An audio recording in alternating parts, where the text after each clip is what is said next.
어제 중국의 상하이 종합지수가 2%의 오름세를 보이면서 3,300선을 재탈환했죠. 요즘에 중국 증시 상당히 긍정적인 양상을 보이고 있습니다. 경기 부양에 대한 기대감이 계속해서 커지기 때문인데 이 부분에 대해서 자세한 도움 말씀 오늘 들어보겠습니다.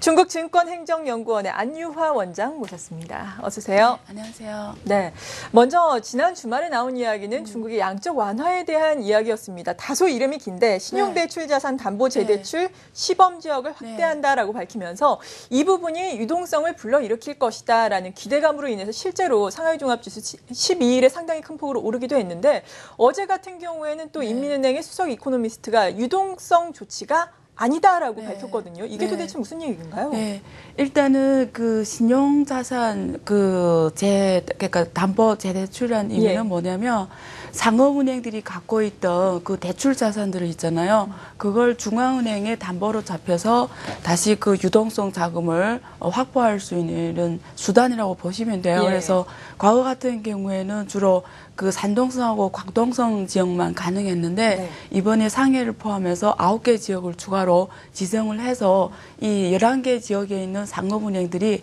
갖고 있는 그 신용자산들을 중앙은행에 담보로 잡혀서 다시 유동성을 공급받을 수 있는 이런 내용이라고 보시면 됩니다. 근데 지금 외국에서 보는 거하고 중국 자체에서 나오는 얘기는 좀 다른데요. 외국에서는 그게 양적 완화 조치다. 그다음에 중국 국내에서는 아니다라고 말씀하신 이유가 뭐냐면 일단 중국 국내 경제학자들이 아니라고 말하는 이유는 뭐냐면 미국이나 유럽이 해왔던 이런 양적 완화는 뭐냐면 국채 매입을 통해서 그러니까 직접 중앙은행이 직접 구매하는, 매입하는 방식으로 유동성을 확대하는 거예요. 근데 중국의 이번 이 내용은 그런 내용이 아니고 중앙은행이 직접 하는 게 아니고 상업은행들이 갖고 있는 그 자산들을 중앙은행에 담보로 잡혔을 경우에 그 담보를 인정해서 대출해 주는 방식이기 때문에 직접 매입하는 행위가 아니고 상업은행이 또 자기네 담보로 잡혀서 받을 수도 있고 안 받을 수도 있잖아요. 그러니까 선택은 상업은행에 있는 거잖아요. 그리고 중앙은행이 직접 매입하는 거 아니기 때문에 양적 완화 아니다 이렇게 근거를 말씀드리고 있거든요. 근데 사실은 그동안 그 중국 같은 경우에는 그 중앙은행에 담보를 잡힐 수 있는 자산에 굉장히 한계가 있었어요. 국채나 그리고 중앙은행업 뭐 이런 금융채 유동성 굉장히 좋은 이 대출 자산들만 중앙은행에 담보로 잡힐 수 있었는데 이번에 들어간 내용이 뭐냐면 이 신용자산이란 건 뭐냐면 사실 지방에 있는 지방 도시상은행 같은 것들이 은행들 갖고 있는 거는 이런 유동성이 좋은 상품보다도 부동산 이런 대출이라든가 유동성이 떨어지는 자산들이 굉장히 많아요. 그래서 그런 데 대해서 사실 중앙은행이 선별적으로 담보로 인정해 주겠다는 건데 그런 면에서 기초 통화량 확대에는 굉장히 큰 역할을 할 수가 있는 거죠. 그렇기 때문에 지금 뭐 7조 위안이라는 계산은 예금이 지금 100조 위안 정도가 되거든요. 그래서 거기에 지금 지준율이나 그리고 그 지준율을 감안을 해서 나온 데이터인데요. 어쨌든 간에 기초 유동성을 확대한다는 의미에서 우리가 양적 완화로 볼 수 있는 의미가 있고요. 그리고 과거에 중국은 이 통화를 어떻게 풀었냐면 과거에 중국 주로 무역 흑자국이었습니다. 그리고 FDI를 통해서 외국 자본이 많이 들어왔어요. 그러면 중국은 특별히 통화 완화 정책을 취하지 않아도 외화가 많이 들어오기 때문에 들어와서는 위안화로 그게 교환이 돼야 되잖아요. 대환이 돼야 되잖아요. 그래서 외화 유입이 많을수록 중국은 자동적으로 양적 완화가 되는 거예요. 통화 완화가 돼요. 근데 다 아시는 것처럼 지금 매월 500억, 700억 달러가 지금 빠져나가고 있잖아요. 외화가. 그러면 과거에 그 기능을 했던 그 기능이 지금 없어지기 때문에 국내 자금 유동 상황이 어려워지는 상황이 발생하거든요.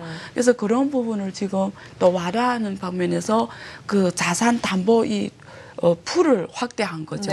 그런 면에서 양적 완화의 하나 수단으로 보실 수 있는 거죠. 그러니까 우리가 지금 상당히 익숙해져 있는 뭐 미국이라든지 유럽이 하는 양적 완화, 그러니까 국가가 주도로 하는 양적 완화는 아니지만 또 다른 의미의 양적 완화가 될 수 있을 것이다. 결국에 유동성 총량은 좀 늘어날 것이다라는 말씀이신데 앞서 말씀드린 이 마준이라는 인민은행의 수석 이코노미스트 같은 경우에는 유동성 총량에는 또 변화가 없다라고 이야기를 하기도 했거든요. 그거는 지금 조금 우리가 선별해서 들어야 되는 게 네. 지금 간단하거든. 예를 들면 지금 은행이 같은 경우에는 예를 들면 상업은행이 내가 지금 100원의 신용자산 대출이 있어요. 네. 그 100원을 가서 그 유동성으로 중앙은행에 잡혀서 다시 그걸 그래서 또 100원을 대출 받을 수가 있거든요. 그러면 이 100원이라는 게 예금을 통해서 은행에 다시 예금이 된 후에 다시 대출로 나가잖아요. 담보니까. 예, 그 예금은 M2에 잡히거든요. 예. M1, M2에 잡히기 때문에 그게 기초 유동성 자금이거든요. 확대될 수밖에 없는 상황입니다. 네, 그렇군요. 네. 뜻대로 해석을 해야 한다라고 네. 말씀해 주셨습니다. 궁금한 부분에 대해서 네. 시원하게 답변을 해주셨고 네. 그런데 왜 이렇게 중국이 실제로 어떻게 보면은 양적 완화인데 양적 완화로 해석이 되는 것을 경계를 하는 건가요? 일단은 미국하고 유럽이 그동안 해왔던 양적 완화 정치, 특히 일본을 포함해서 네. 굉장히 국제적으로 책임감이 없는, 대국으로서 책임감이 없는 행위로 해석을 했습니다. 중국 국내는. 근데 자기네는 그러한 G2 국가로서 그러한 책임성 없는 행위를 보여주지 않겠다라는 이런 신호를 보여주려고 하는 네. 그런 좀 생각이 있는 것 같습니다. 네. 그렇군요.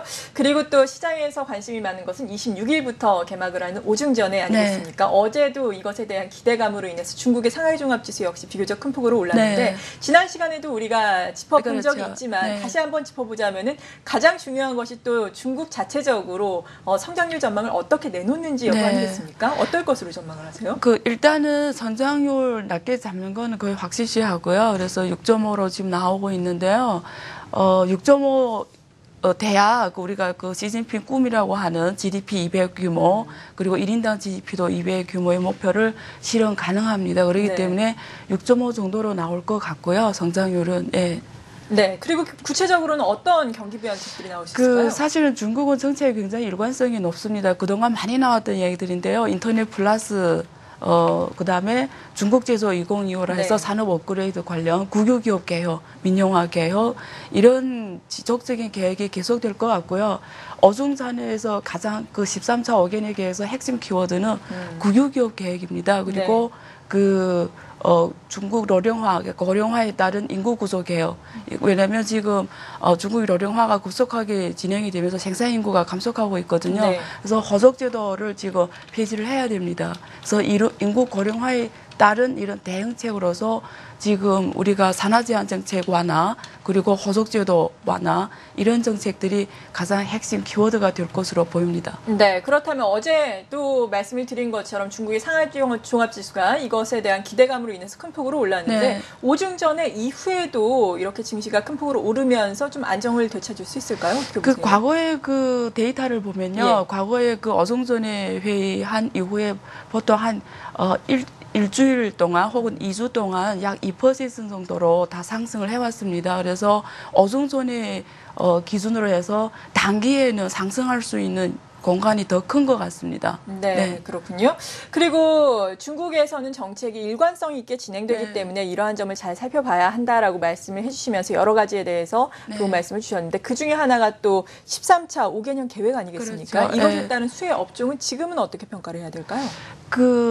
굉장히 많은 분야가 사실 지난번에 중국 제조 2025도 10개 영역이 발표가 맞아요. 됐지 않습니까? 그래서 많은 영역이 있을 텐데요. 몇 개 키워드 영역만 말씀드리면 일단 환경 보호 관련 산업, 제조 포함을 해서 굉장히 앞으로 더 오래 갈 것 같고요. 그리고 여기 로봇 산업을 포함해서 고첨단 제조 네. 이런 쪽도 굉장히 기회가 많을 것으로 보고요.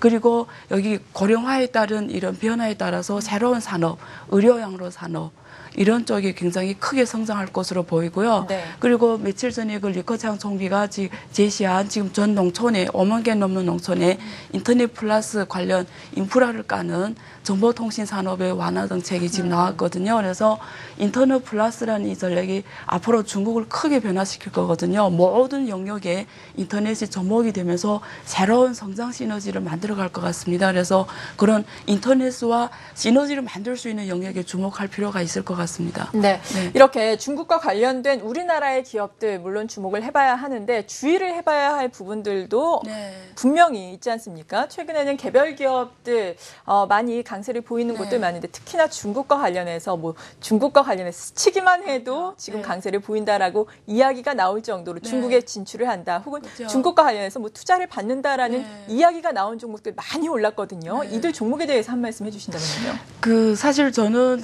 업계에 있으면서 사실 그런 일을 실제로 많이 하고 있습니다. 그러니까 중국하고 한국 기업 간의 인수합병이라든가 그리고 한국 기업의 중국 국내 진출이라든가 그리고 중국 기업이 한국 기술이 필요한 기업에 대한 이런 인수 수요에 있을 때 제가 많은 역할을 지금 실제 하고 있는데요.